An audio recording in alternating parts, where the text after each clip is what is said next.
오늘 성금요일 저녁에 우리에게 주시는 하나님의 말씀은 예수님께서 십자가상에서 남겨주신 7마디의 말씀입니다. 흔히 가상칠언이라고 하는데 7마디 말씀을 한 절 한 절 읽도록 하겠습니다. 먼저 첫 번째 말씀 누가복음 23장 34절입니다. 예수께서 가라사대 아버지여 저희를 사하여 주옵소서 자기의 하는 것을 알지 못함이니이다. 두 번째 말씀 누가복음 23장 43절입니다. 예수께서 이르시되 내가 진실로 네게 이르노니 오늘 내가 나와 함께 낙원에 있으리라. 세 번째 말씀입니다. 요한복음 19장 26절에서 27절까지의 말씀입니다. 예수께서 그 모친과 사랑하는 제자가 그 곁에 섰는 것을 보시고 그 모친께 말씀하시되 보소서 아들이니이다 하시고 또 그 제자에게 이르시되 보라 내 어머니라. 네 번째 말씀은 마태복음 27장 46절 또한 마가복음 15장 34절에 기록되어 있습니다. 제9시 즈음에 예수께서 크게 소리질러 가라사대 엘리 엘리 라마 사박다니 하시니 이는 곧 나의 하나님 나의 하나님 어찌하여 나를 버리셨나이까 하는 뜻이라. 다섯째 말씀입니다. 요한복음 19장 28절의 말씀.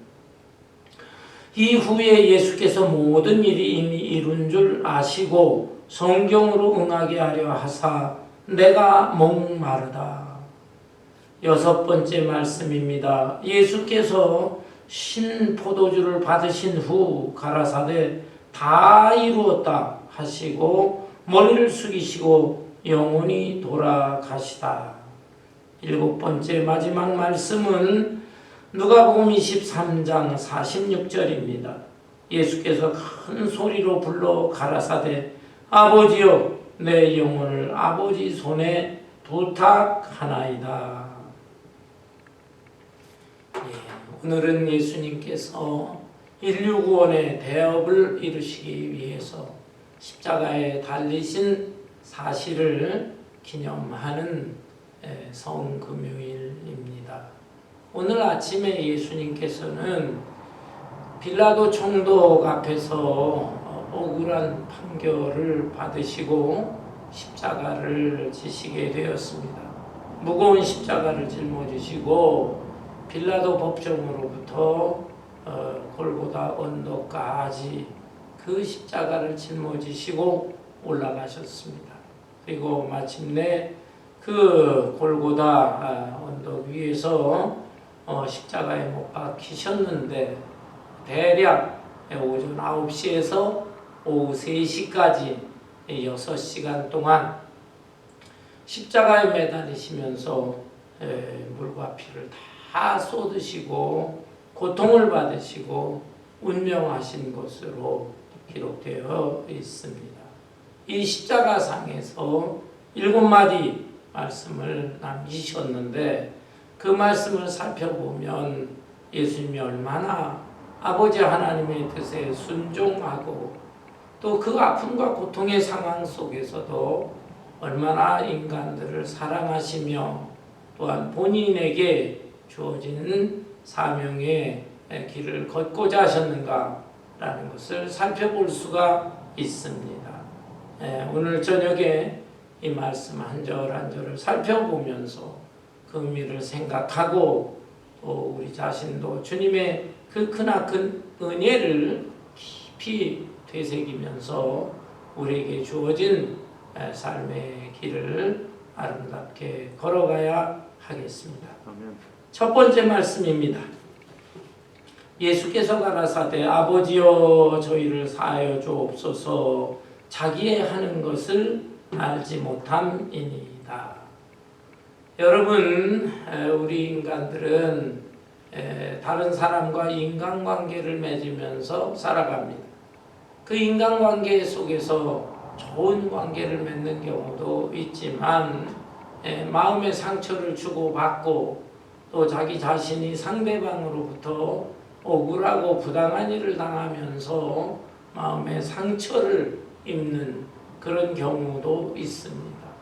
그러나 대부분은 상처를 받았을 때 상대방을 원망합니다. 그리고 심하면 내가 언젠가 꼭 복수하고 말 것이다. 이런 마음을 갖게 마련인 것입니다. 그렇지만 우리 예수님께서는 그렇게 하지 않으셨어요. 참 그 적대자들로부터 억울한 누명을 쓰고 이 비참한 그리고 고통스러운 십자가를 짊어지시고 이제 십자가에 못 박혀 죽으시는 상황 속에서도 상대방을 이해하려고 하셨습니다. 예수님은 그 적대자들에 대해서 저들이 지금 무슨 짓을 하는지 몰라서 이렇게 하는 것이지 알면서야 하겠습니까?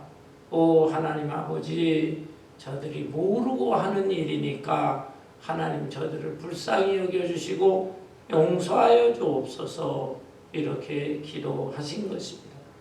만일에 예수님께서 이 십자가 상에서 적대자들을 원망하고 복수하고자 하는 마음으로 이놈들아, 내가 지금은 힘없이 이렇게 죽어가지만 어디 두고 보자. 때가 되면 너희들이 천벌을 받을 것이다. 이렇게 말씀을 하셨다면 오늘날 기독교는 없었을 것입니다. 그 마지막 상황 속에서도 예수님께서 저들을 그저 이해하려고 하고 또 용서하려고 하셨던 그 마음, 그 위대한 신앙 인격을 우리도 본받아야 되겠습니다. 아멘. 우리의 삶의 상황 속에서 참 다른 사람들로부터 부당한 일을 당했을 때에도 먼저 분노하거나 먼저 보복하거나 하는 이런 마음보다는 저 사람이 왜 이렇게 했을까? 그 사람의 입장을 헤아려 보면서 가능한 한 복수는 다 하나님께 맡기고 오히려 용서해 줄 수 있는 이 넓은 아량의 마음을 본받아야 되겠습니다. 두 번째로 우리 예수님의 말씀이 무엇입니까? 예수께서 이르시되 내가 진실로 진실로 내게 이르노니 오늘 내가 나와 함께 낙원에 있으리라.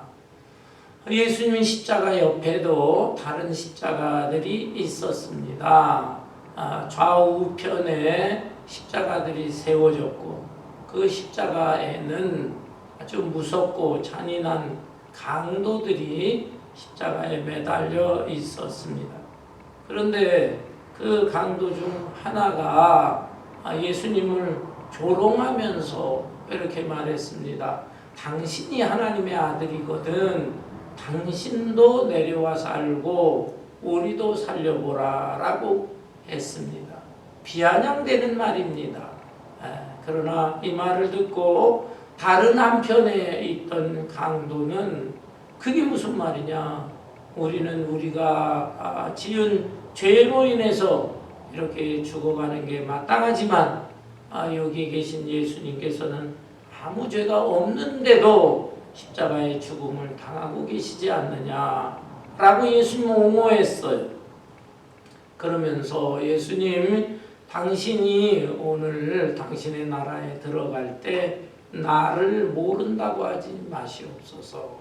이것은 회개하면서 또 주님에게 구원의 간청을 하는 것입니다.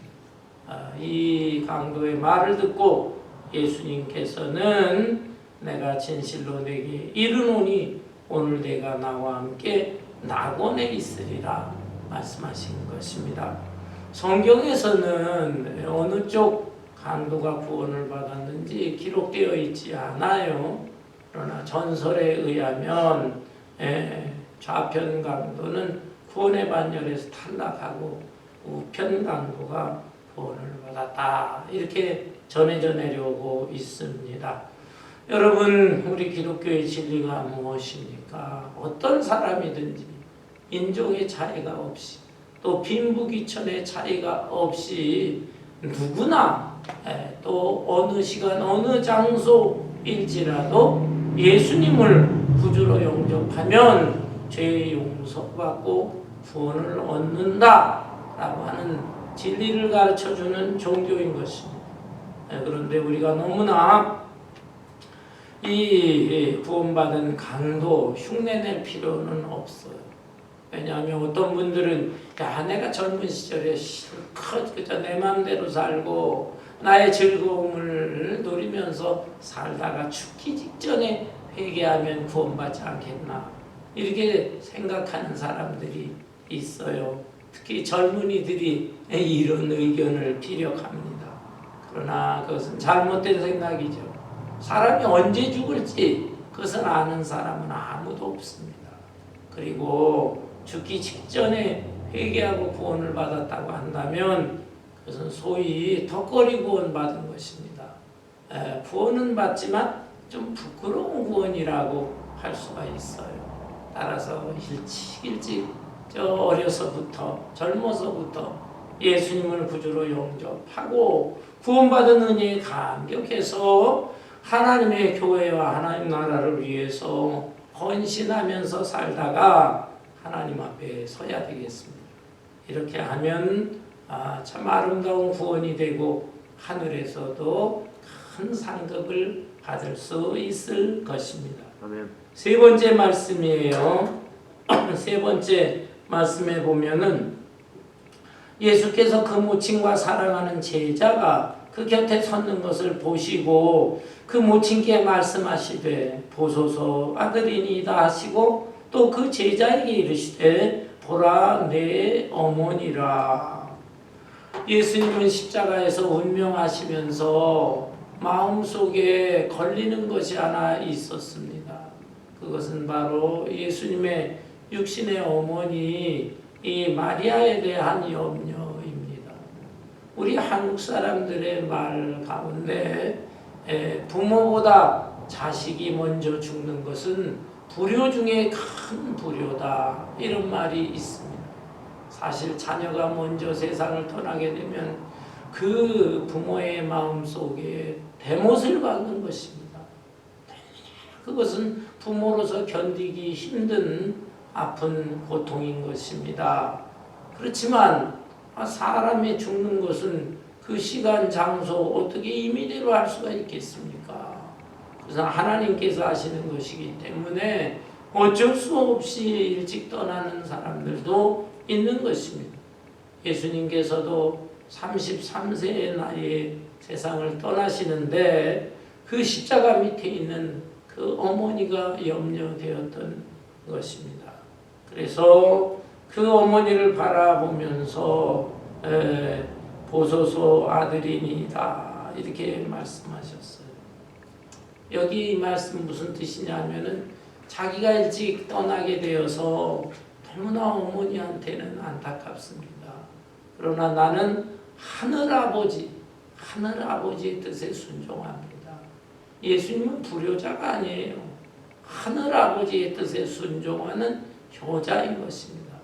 다만 인간적으로는 그 육신의 어머니가 안타까워서 제자들 중에 유일하게 십자가 밑에까지 왔던 제자가 있었습니다. 바로 예수님이 평소에 총애했던 사랑하는 제자 요한이죠.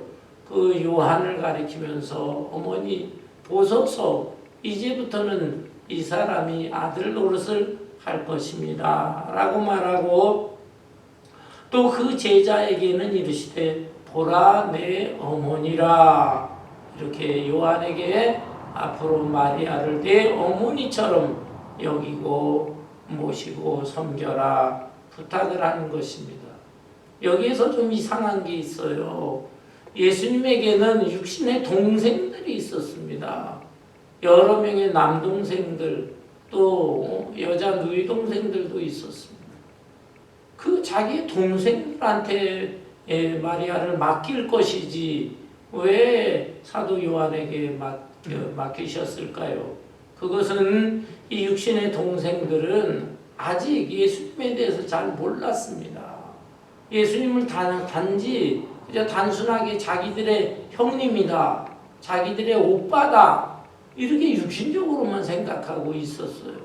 예수님이 메시아 구원자라는 사실을 분명히 깨닫지 못하고 또 믿지도 못했던 것입니다. 따라서 예수님께서는 어머니 마리아를 그 육신의 동생들보다는 자기의 그 사촌 동생이 돼요. 이종 사촌, 외가로 사촌, 그 사촌이면서 자기의 사랑하는 제자였던 요한에게 부탁을 한 것입니다. 어떻든 예수님께서는 이처럼 십자가에 운명하는 마지막 순간에도 아버지 하나님의 뜻에 순종을 하면서 어머니 마리아를 챙기고자 했던 효자 중에 효자의 모습을 보여주시고 있는 것입니다. 네 번째 말씀입니다.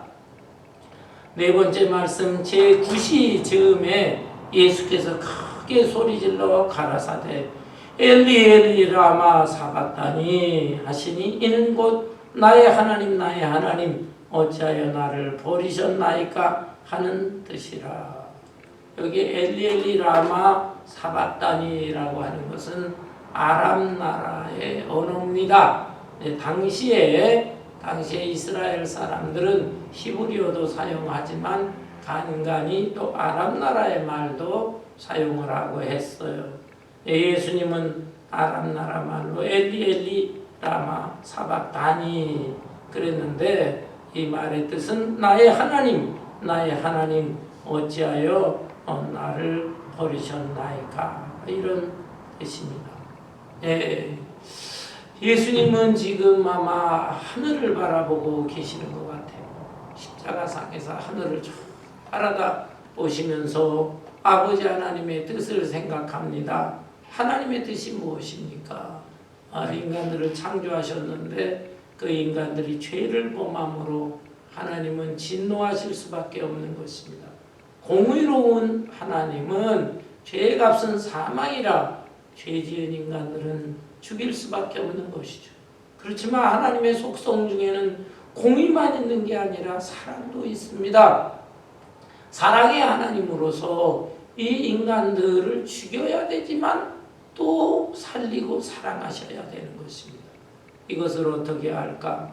하나님도 고민이 많으셨을 것 같습니다. 그런데 하나님은 지혜로운 하나님이세요. 그래서 인간 중에는 의인이 한 사람도 없기 때문에 하나님의 아들 예수님을 인간으로 이 세상에 보내셔서 유일한 죄가 없으신 인간이신 예수님이 다른 사람의 죄를 대신해서 죄인의 모습으로 죽으시는 것입니다.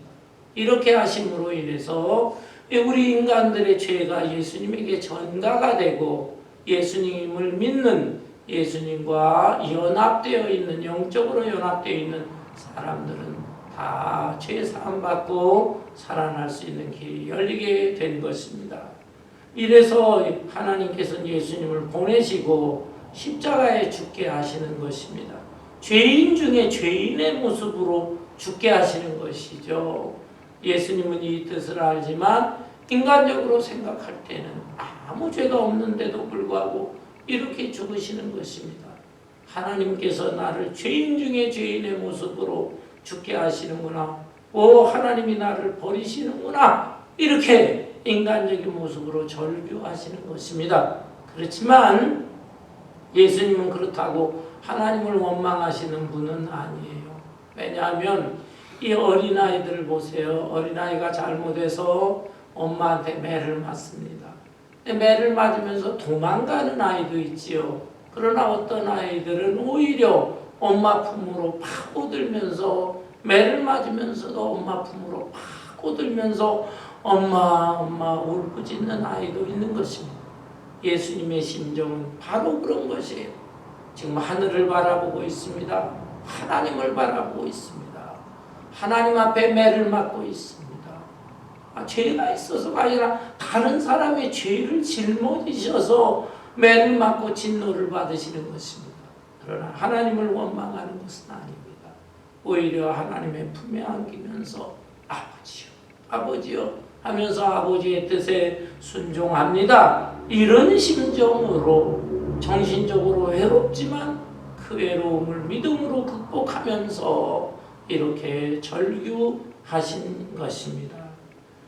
5번째 말씀이에요. 5번째 보면은 이후에 예수께서 모든 일이 이미 이룬 줄 아시고 성경으로 응하게 하려 하사 내가 목마르다. 내가 목마르다. 아주 짧은 소리로 말씀하셨어요. 내가 목마르다. 예수님은 정신적으로도 외롭고 고통스러우셨지만은 아무래도 육체적으로 견디기가 힘드셨을 것입니다. 십자가 전날 밤부터 물 한 모금 마시지를 못했어요. 겟세마네 동산에서 기도하시고 대적자들에 의해 끌려가시고 대제사장 안나스의 집에 그리고 또 다른 대제사장 가야바의 집에 끌려가시고 그러다가 다시 빌라도에게 끌려가시고 빌라도는 더 유대인의 왕이 해결할 문제다. 헤롯에게 보내고 헤롯은 내 권한이 아니다. 로마의 총독인 빌라도가 감당해야 된다. 빌라도에게 보내고 그래서 예수님은 빌라도 앞에서 재판받으시고 그리고 무거운 십자가 짊어지시고 그리고 골고다 언덕에서 이렇게 십자가에 매달려 물과 피를 쏟으셨어요. 옆구리에는 창을 받으셨어요. 완전히 탈진한 상태에서 그 시간은 아마도 하늘의 태양이 장렬하는 그 시간이었던 것 같습니다. 뜨거운 태양빛을 바라보면서 얼마나 목이 말랐을까. 목이 말랐어요. 그 완전한 갈증의 고통 속에서 내가 목마르다 신음하면서 말씀을 하신 것입니다. 예수님의 그 육신의 고통스러운 모습을 연상할 수가 있는 것입니다. 6번째 말씀입니다. 예수께서 신포도주를 받으신 후 가라사대 다 이루었다 하시고 머리를 숙이시고 영원히 돌아가시다. 예수님께서는 드디어 다 이루었다. 이것은 참 소리는 미약하지만 승리의 선언이요 위대한 승리의 외침이셨던 것입니다. 사람은 이 세상에 태어날 때에 다 의미와 목적을 가지고 태어나는 것입니다. 생명의 주인 되시는 하나님이 우리 인간을 이 세상에 보내실 때 그냥 보내시는 게 아니에요. 하나님의 뜻과 의미 그리고 목적과 사명이 있기 때문에 이 세상에 보내시는 것입니다. 그런데 그 뜻과 목적 사명을 잘 이루는 사람이 있는가 하면은 전혀 그걸 생각하지 않고 그저 자기의 육신의 그 정욕과 육신의 쾌락을 위해서 살아가다가 생을 마감하는 사람들이 있는 것입니다. 여러분 자신의 삶의 의미와 목적을 모르면서 살다가는 사람은 생을 마치게 될 때 후회합니다. 난 참 바보처럼 살았구나. 그리고 어떤 사람들은 인생이 허무하구나. 인생 무상. 이렇게 참 회의를 느끼면서 불쌍하게 생을 마감하는 것입니다. 한국의 불교의 고승이라고 할 수 있는 중광 스님이라는 분이 있어요. 중광 스님. 이분은 세상 떠나기 전에 괜히 왔다 가네. 이런 말 남기고 떠났다고 합니다. 괜히 왔다가 가네. 인생 살아보니까 고생만 하고 허무하기 짝이 없다. 그러면서 그저 괜히 왔다가 가네. 그 말 남겼다고 합니다. 그러나 예수님은 달랐어요. 예수님은 이렇게 억울하고 부당한 일을 당하고 정말 비참하게 끔찍하게 십자가에 처형당했지만은 그런 말씀하시지 않았어요. 오히려 다 이루었노라. 이 놀라운 위대한 승리의 선언을 하고 생을 마감하신 것입니다. 여러분 우리에게 주신 하나님의 뜻과 목적 사명이 있어요. 그걸 잘 생각을 하면서 시간을 아끼면서 최선을 다해서 그 목적을 이루고 사명을 감당하면서 살다가 우리도 하나님 앞에 아름다운 모습으로 서야 될 것입니다. 아멘. 7번째 마지막 말씀입니다. 예수께서 큰 소리로 불러 가라사대 아버지여 내 영혼을 아버지 손에 부탁하나이다. 십자가상에서 한 대략 6시간 정도 온갖 정말 육신의 고통, 정신적인 외로움과 괴로움 이것을 다 감당하시고 이제 마지막 편안한 모습으로 내 영혼을 아버지 손에 부탁하나이다. 하나님 앞에 완전히 맡겨드리면서 생을 마감하시게 되었습니다. 예수님은 물론 이렇게 너무나 비참한 모습으로 끔찍하게 모습으로 또 고통스럽게 죽어가셨지만은 이 죽음이 끝이 아니라는 사실을 예수님은 분명히 아셨어요.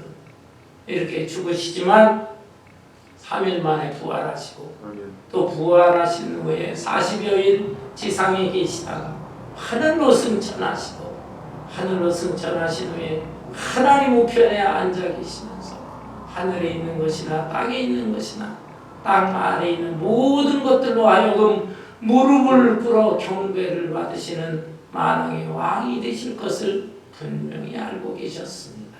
그리고 때가 되게 되면은 이 예수님께서 이 지상에 다시 내려오실 것이고 재림하신 후에 이 세상이 혼돈이 변화되어서 새 하늘과 새 땅 영원한 천국의 세계가 펼쳐지게 되고 그 속에 주님을 믿는 사람들과 더불어서 영원토록 살아계신다고 하는 이 사실을 분명히 비전으로 보고 계셨기 때문에 이 마지막 순간에 고통스러우시면서도 편안하게 내 영혼을 아버지 손에 부탁하나이다. 이렇게 맡기고 운명하셨던 것입니다. 사랑하는 성도 여러분, 우리 모두 다 단 한 번 주어진 인생을 살다 가는 것입니다. 이 땅에서 살아가는 동안 헛되이 살아가지 말고 예수님의 모습을 생각하고 예수님의 말씀을 또 묵상하고 특별히 예수님이 마지막 십자가상에서 남겨주신 이 7마디의 말씀을 마음에 새기면서 최선을 다해서 하나님 나라를 위해 살다가 하나님께서 부르시는 날 우리도 다 이루었노라. 그리고 내 영혼을 아버지 손에 부탁하나이다. 편하게 아름다운 모습으로 세상을 떠나 하나님 앞에 서야 되겠습니다. 아멘. 여러분이 세상이 어찌 변할지 알 수가 없습니다. 과학이 고도로 발달을 해서 이제는 컴퓨터의 시대가 넘어서면서 AI 인공지능의 시대가 펼쳐질 것이다. 또 이 우주로 날아 우주 여행을 하는 시대, 그리고 이제는 특별한 무슨 이 인공지능과 바이오를 개발하면서 앞으로 별의별 일들이 다 생길 것입니다.